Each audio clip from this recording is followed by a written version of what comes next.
নাই করে নাই অনাদার আসছে আমার কাছে কেনা কিনে এই পর্যন্ত যন্ত্রণায় আমার লোক একটা নাইট আমি শান্তিতে ঘুমাইতে পারলাম না। এত কথা ডাকলে তাদের আমি এত কথা বলো না তোমার শাড়িটা কিছু দাও শাড়ি কাপড় দিয়ে কি আরে তাদের দিতে পারি তাদের দাও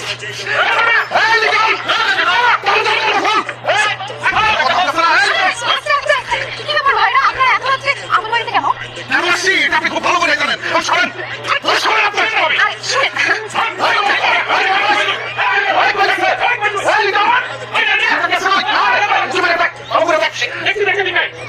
কি ব্যাপার লিখন কই সে বাড়ি নাই নাই মানে মরে গেছে নাকি না মরে নাই মানে বাড়িতে নাই সেটা বললাম আর কি। আমি আপনি মিথ্যা কথা বলেন না আমি জানি সে বাড়িতে আছে সে কই না, বাড়িতেই ছিল কিন্তু আসলে হয়েছে কি আপনার আসবে তো এই কথা শুনে আসে পড়ে গেছে। হাই হাই হাই আজ কোথায় ধরতে পারলাম না ও রিলেটেড না থেকে মানুষ